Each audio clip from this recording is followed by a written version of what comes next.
Hi guys, today I want to show you how to build this fast overworld sand duping farm for 1.9 and above.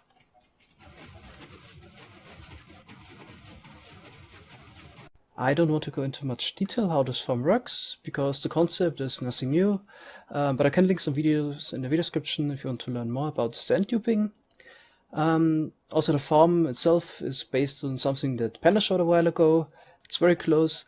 So the whole point of this video and this farm is that it uses the portal blocks that you can find in the overworld. So it's something like this. While Panda's farm worked with the end portal in the end. So if for some reason don't want to use that and prefer to use the overworld portal blocks, you can use this sand duping farm. Also, per portal block, it's slightly faster than Panda's farm, so it's a little improvement on that. And I made two versions. So this is the simple one. I also make a tutorial about. It produces 54,000 sand per hour, and it uses 6 of those portal blocks. And over there, it's a slightly more complicated version that uses 8 of the end portal blocks. Challenge with the overworld end portal is that they're really tight on space. So that's why it's a little bit complicated here. If you want to build a slightly faster farm that produces 72,000 gravity blocks per hour, so you could also dupe gravel or even anvils or dragon eggs with it, you can check out the world download.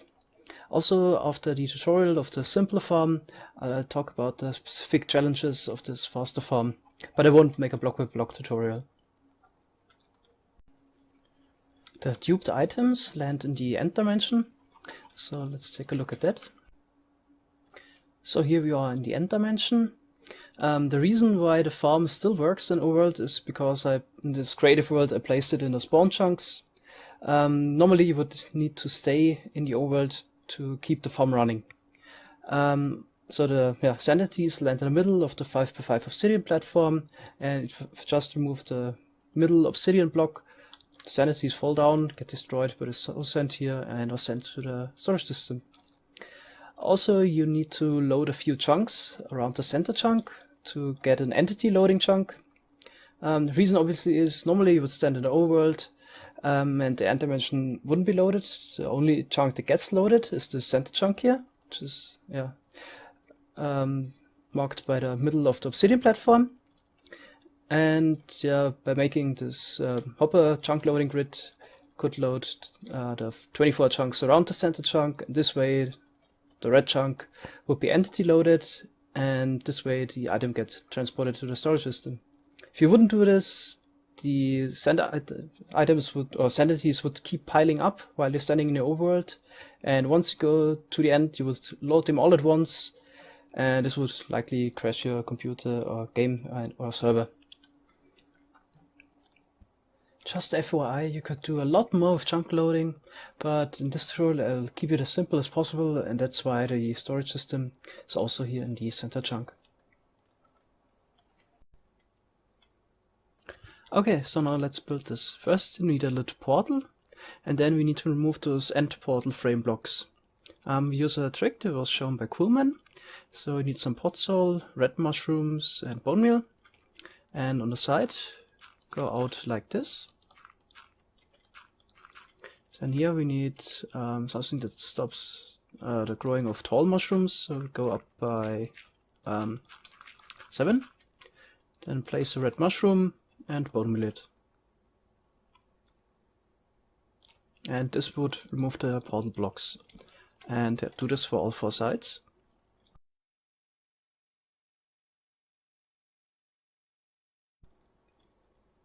Now we need to remove some of the portal blocks. So remove the ones in the middle and just place some water against the block.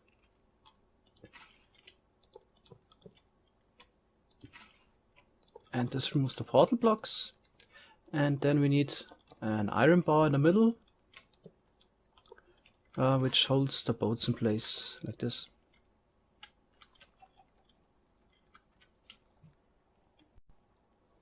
Now we need to go 2 blocks below and make a 3x5 platform which is centered in the middle. So like this, and on the side we have some blocks with normal pistons on top. and then add some repeaters here. Be careful that you don't touch the portal blocks. And yeah, some dust here, just coming from here. So we need a repeater, dust, block of dust on top. Here another repeater coming from this monostable. Then add another repeater here, and then here we can add the comparator clock. So we need a repeater and comparator, dust, and with this lever you can turn it on and off. So on top of those repeaters on the side we add cobble walls, and here redstone blocks, and then one more here, and on top of the redstone blocks add normal pistons, and some normal pistons here that would push the blocks.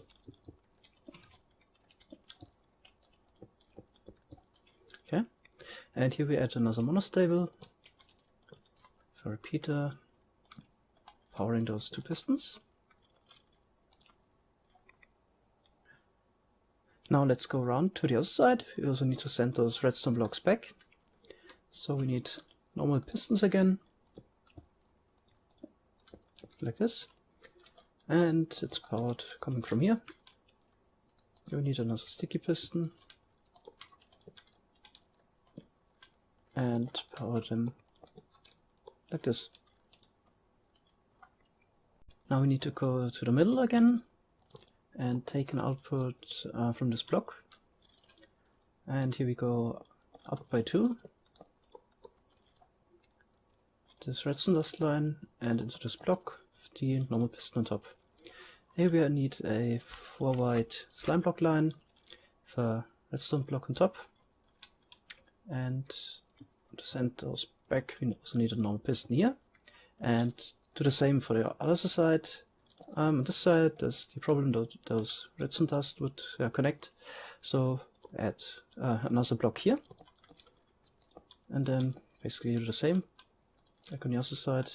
So block, piston, another piston right here, and the slime block line.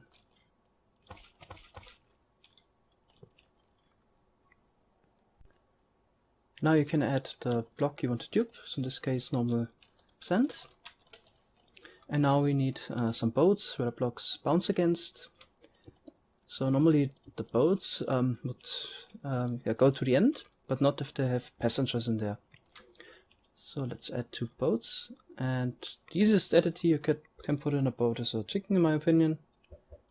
Yeah, be careful because eggs can actually break boats. 1 in 8 chance. Okay, now 1 is in, and now we drive in the first boat before I do the second one. Okay, the objective is to lean against the sand blocks in the middle of those 3 blocks.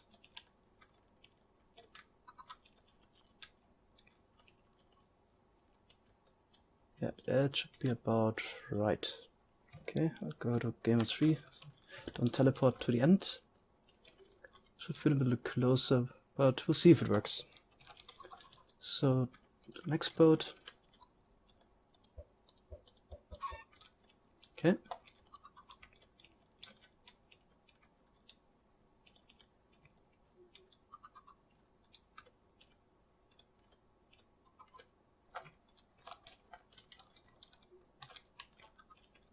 Okay, the left one should be fine. Not too sure about the right one, so we can test it out by turning it on here.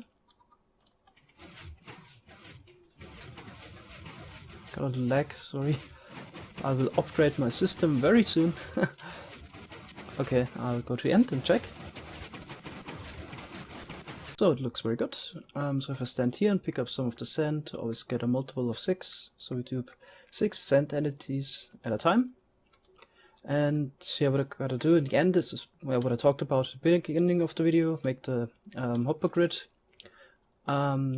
If you're not sure how to do it, check out the world download or watch the video linked about it.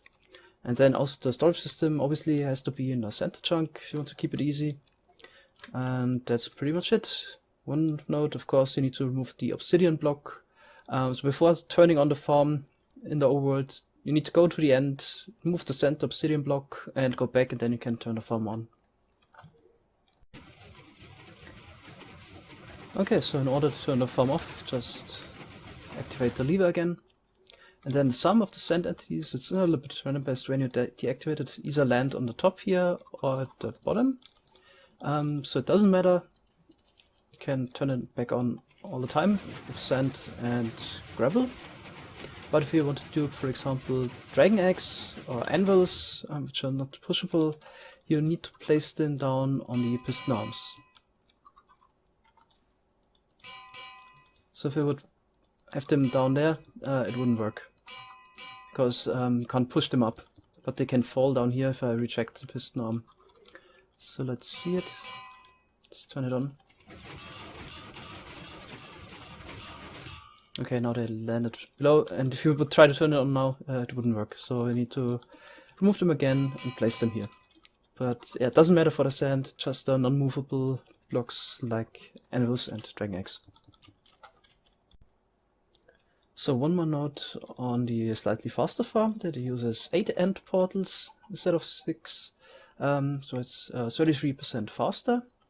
The challenge here is to remove the center end portal block. So you need to do something different here. For example, either use Myron Erius method or the dragon egg removal method by redstone spire. It's a little bit finicky here to place the boats correctly. So you want to be able to place all the gravity blocks on the piston arms, and the boats should be leaned against the side here and also stick out a little bit on this side here, but you still want to be able to place those blocks. So yeah, it's quite finicky. It took me a while to get it running, so you have to check if it works for you. Because if they're just a little bit off, it wouldn't dupe the gravity blocks. Okay, so I hope this was useful for you. Have a good day. Bye bye.